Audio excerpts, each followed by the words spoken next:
Right, welcome everyone to another episode of the Love Island Cast USA. I am Chris Phelps and my co-host is Mr. Dave Horrocks. Hey there, Chris. Great to speak to you again about a bit of Love Island USA, and it feels like we've had a fair old break for this one, doesn't it? Yeah, it's not been bad, Dave, to be honest. And Dave, I've got to say, I think that while we've had a bit of a break, and obviously it's not on for 6 days like the UK one, I think they've been watching the UK show because all of a sudden there's been a bit of playing going on, Dave, from both sides of the fence. So I've got two people in mind, Dave, and I want to discuss Krya and Weston because I think both of them are playing the game, to be honest.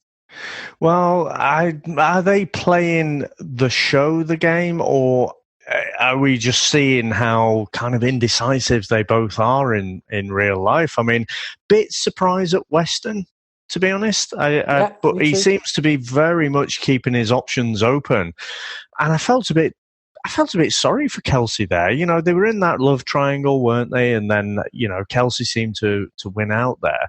But then, you know, the new girls come in. She's interested. Emily, she's interested in a bit of Weston.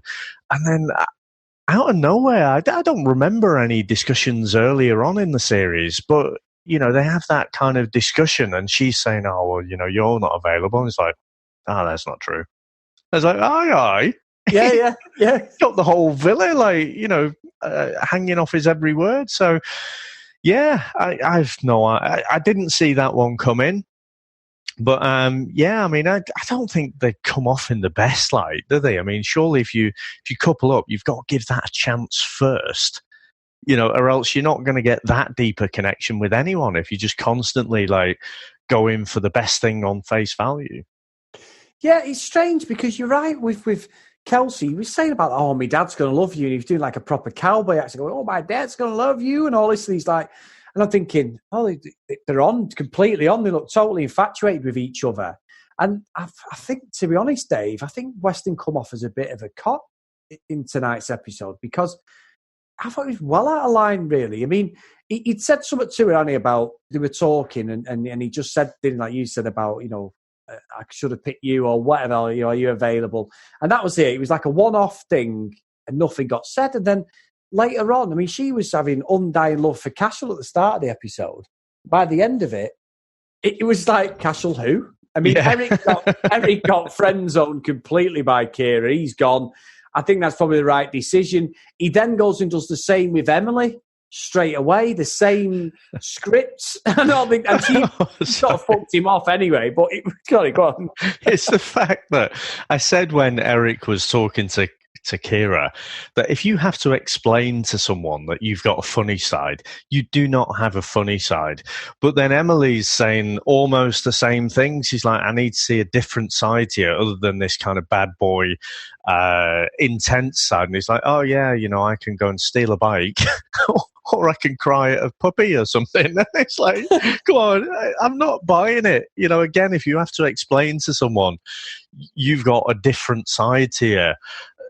I don't think you have that side. You can act like you've got that other side. But, yeah, I was a bit surprised at how he got friend-zoned so quickly. But, you know, we did call it, didn't we? We did say that wouldn't last. I just thought it might last a little bit longer than it did. Yeah, unbelievable. It's perfect. It's the turns you need because I said to you, didn't it? It felt it was just building this US one. I think the contestants are getting the game now, aren't they? But yeah, I mean, I'd say now, I think both of them. And Kira's just like, you know, I'm not sure. It's, you know, I'm not too sure. Cashel was this, Cashel then. It's like, Eric, I don't like it. Yeah, you go for it to Emily. Yeah, you go for it. Pushed her off. She basically said I finished it. And then, you know, we get a preview for tomorrow's episode, and it looks like she's going all in. And poor Kelsey, I think she's going to be leaving the villa, to be honest, Dave. I'm just guessing. I don't know what's going to happen, but I think she's really, really distraught. And I just thought they looked really good. She looked like a proper cowgirl. She's got the full shebang going on, hasn't she? They were really, really sweet on each other. And Weston just come across as a complete player, and I thought he was out of order. I think whether he's been playing a game, and like you said this with the UK one, you cannot play that game for so long. Maybe he's a bit of a tool, because I come out of tonight's episode losing a lot of respect for him, because he was like the leader of the house, really, wasn't he? Yeah, I mean, look, Zach. If we look at someone different, all right, we might say he's a bit of a boring wet lettuce, because he's coupled up with Elizabeth all the time. But, it's a similar case. He's a good-looking guy, and I'm sure there's some of the other girls that would be interested in him. But he's like, no, I'm really enjoying this connection, and so I'm going to explore this. Whereas Weston seems to be, instead of dining for a steak, he just seems to prefer more finger food. Yeah. No pun intended there. Hope we wash his hands. But, really going for that buffet approach. And, anyone who says that they've got a bit of an interest in him, I don't think he's said to anyone that I can think of that, oh, no, sorry, I'm coupled up. I really like you as a friend or whatever. And Yeaman gets a bit of stick for being a player because of how he treated Ilana. But I think Weston has taken that to another level, to be honest.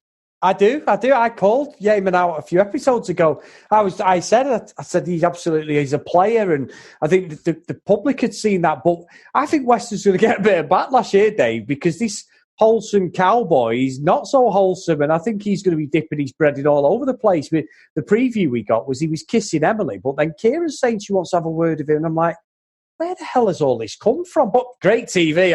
I'll be straight on it. The next episode's going to be brilliant. Finally, I mean, it finishes in just over a week in the US, and obviously we'll cover that. But it genuinely will be. It's going to be a riot. Sort of last week in the Villa, because the UK one has just come to its conclusion.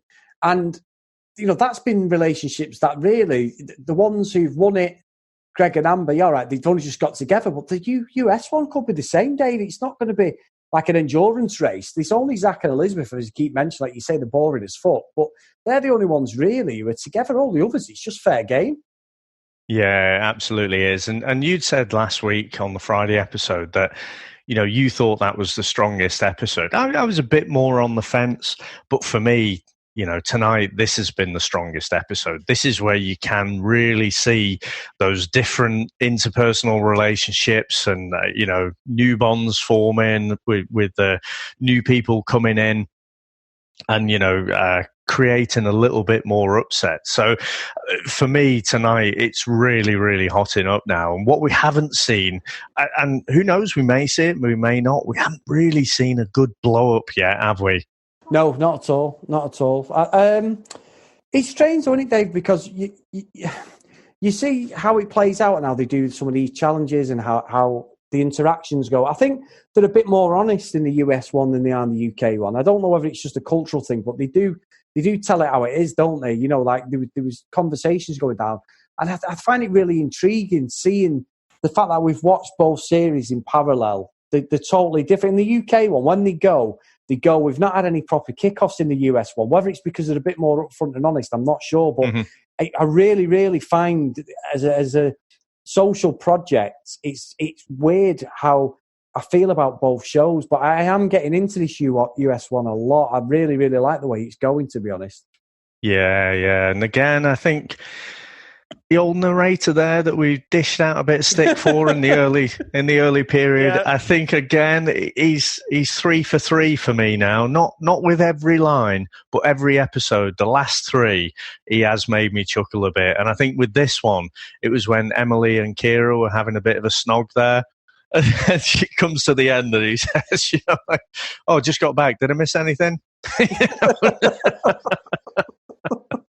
So, yeah, I think everything about this series, I am quite enjoying it, to be honest. And I'm not wishing for that drama because it does stress me out a bit, quite honestly, when it happens. But it does provide you some of the highlights, doesn't it? Certainly what we've seen in the UK show. So I think we might be bubbling up to a bit of that because, you could see even with Dylan, I think Alexander is a lot more into Dylan than the other way around.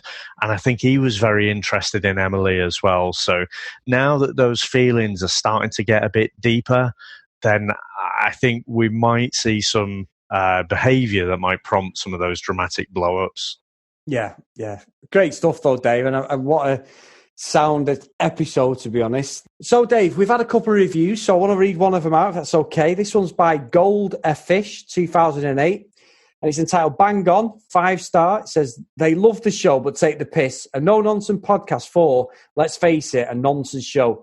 Great podcast. Give it a listen. You definitely won't be mugged off. So thank you very much for that one. That's a great review from Gold a Fish 2008. What about yourself, Dave? Very good. This one is entitled Love Island and This Podcast. It's another 5-star, and it says, I'm absolutely loving this podcast. I enjoy both UK and USA versions, and it's nice to hear these guys talking about both and making comparisons. Def agree with their viewpoints, and I'm looking forward to seeing more from them. And that's from Jazzy2822, and that is absolutely brilliant. I think both reviews there, Chris, absolutely fantastic to hear and pretty much nail, especially saying, we just take the piss. So yeah, that's the intention of it. So we do love it, but we do like to take the mickey as well. So absolutely brilliant. Thank you ever so much for taking the time out to send those in. No, exactly. And again, if you do want to contact the show, on Twitter at Love Island Cast. If you want to email us, the loveislandcast@gmail.com. As we've just read out, if you do enjoy the show, please get on your podcast catching app and drop us a review. We really, really appreciate it. It helps the audience grow and gets us out there to more people. So thank you very much. And Dave, what have you got for us today, my friend? Well, all that I'll say is I do think tonight that was the best episode, and I'm just hoping for more. So I'm actually chomping at the bit. We're at a different stage with the UK. We've just finished that one off, but it looks like this one's just coming up to the boil. So thank you very much, Chris, and I'll speak to you tomorrow. Take care. Bye.